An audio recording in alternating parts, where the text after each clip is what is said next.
Hey everyone, it's Rose, and that's Cher. And today I'm finally getting out the video where I'm talking about UTIs. So let's go ahead and we'll jump right into it.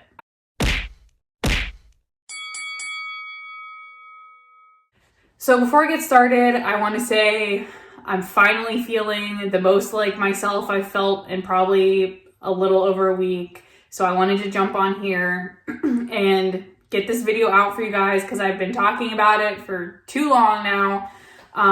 Thanks for everyone for your patience. I hope you all had a happy holidays. I'm sorry if my voice still sounds weird. I still have a lot of congestion in my chest, so the throat clearing will probably happen in the middle of this video too, so I apologize. I put a tweet out last night and I mentioned on my community tab that Cher is sick now. Ironically enough, she has a UTI. She's on 14 days of antibiotics. Can we talk about how expensive dog antibiotics are? Like $112 for 14 days of antibiotics when like a human, I could go get them for like $10 depending on your insurance, like a generic version.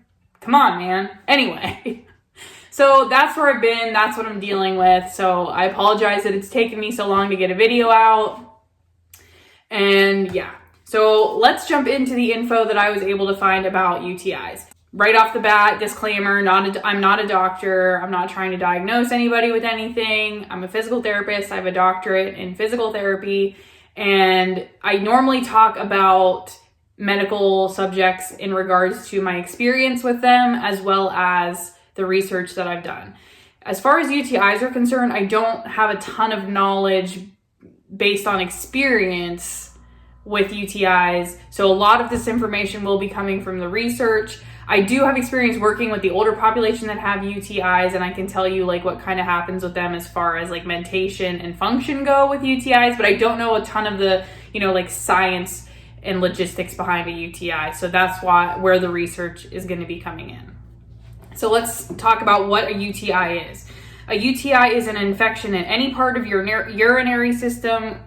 Those things would include your kidneys, your bladder, your ureters, and your urethra. So any infection that happens in any four of those parts is considered a UTI. Some experts rank a woman's lifetime risk of getting a UTI as high as 1 in 2 women. So 1 out of every 2 women in their lifetime are going to get a UTI. It's extremely common for women to get UTIs, and I kind of go into why that is a little later. For men, it's 1 in 10 men get a UTI in their lifetime. So it's not totally uncommon for men, but it's less common than it is in women. So symptoms of a UTI include burning with urination, frequent or intense urges to urinate, cloudy or dark urine, feeling tired or shaky, fever or chills, pain or pressure in your back or lower abdomen. Another thing from personal experience when you have a UTI is like once you're done peeing, you still feel like you have to pee even though there's nothing left to pee.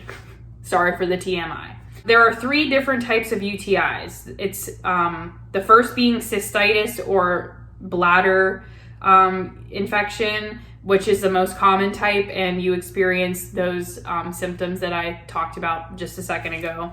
The next one is pyelonephritis, which is the kidney infection, which can cause fever, chills, nausea, vomiting, and pain in your upper back or side. The kidney, from what I have seen, the kidney infection is the more dangerous infection, the more serious infection, because you don't want it to lead to like kidney failure, things like that. The last one is urethritis, or the urethra infection, and this one you can have discharge and burning when you pee. And the urethra is the tube. It's not like an actual organ. It's the tube that transports the urine. So different causes of UTIs. Bacteria, mostly E. coli, lives on your skin and inside your anus and your intestines. And a UTI is caused when that bacteria enters your urethra and gets into your bladder, and the bacteria starts to grow and then causes an infection. The reason that it's more common in women is, one, because the urethra in women is closer to the anus. So like if you wipe wrong or whatever it may be, it's more likely for that bacteria to reach the urethra, get inside, and then start causing infection, as well as the fact that the urethra in women is shorter than it is in men, so the bacteria doesn't have to travel as far to get to the bladder to start causing the infection. So that's another reason why it happens more easily in women than it does in men. Having sex can also introduce the bacteria into your urinary tract. And I've been told before, I didn't find this in my research, but I've been told by multiple people, like, that's why it's important to pee after sex, to kind of flush that bacteria out that might have entered during sex. There are also different diseases and medical diagnoses that can affect your likelihood of getting a UTI. Like, if you have a disease that affects your immune system, it makes you more likely to get infections. Something like diabetes that affects your healing, that increases your likelihood of getting UTIs. Hormonal changes can cause you to get a UTI, or make your likelihood, not cause you to get a UTI, but increase your likelihood of getting one. Diseases like multiple sclerosis, kidney stones, a stroke, and spinal cord injuries can also increase your chances. And the reason that is because it affects the flow of your urine. For example, if you have multiple sclerosis or a spinal cord injury, it can actually affect the emptying of your bladder, or knowing if you have to pee or not. So if you empty your bladder, or if someone with a spinal cord injury goes to pee but they don't empty their bladder completely, and some of that urine is left over in their bladder, that kind of increases the likelihood and chances of somebody developing a UTI. UTIs are diagnosed with a urine test. I also read that basically people self-diagnose themselves with the UTIs. You have these symptoms, you go into the doctor and you say, hey, I think I have a UTI. You read off all your symptoms. The doctor's like, yep, I think you do. Let's test your urine. And then, they test it, comes back positive, and then they give you, the treatment is antibiotics.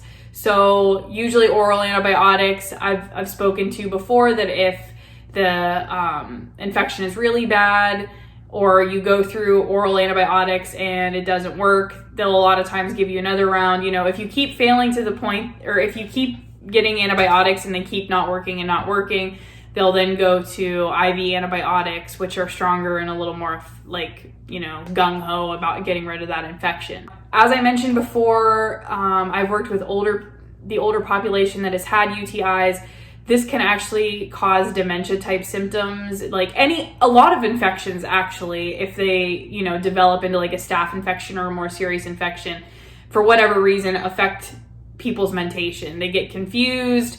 It looks a lot like dementia, actually. They get confused. They aren't able to follow directions, don't know where they are. And then as soon as that UTI is cleared up, it's like they're back to normal, and it never happened.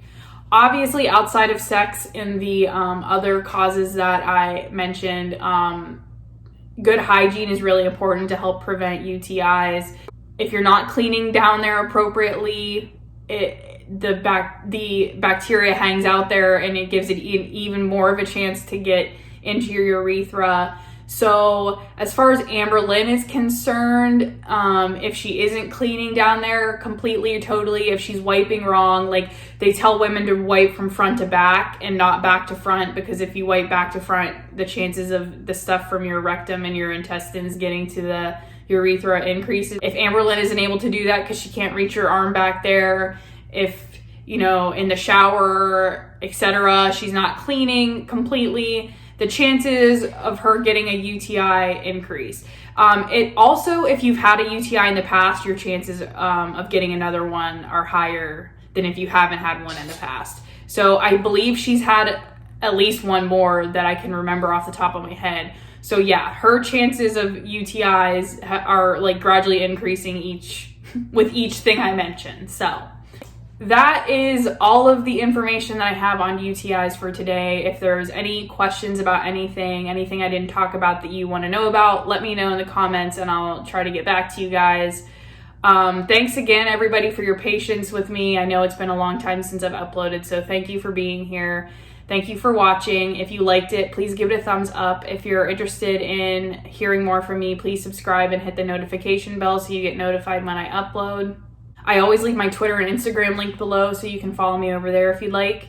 Thank you again for watching, and I will see you in the next one.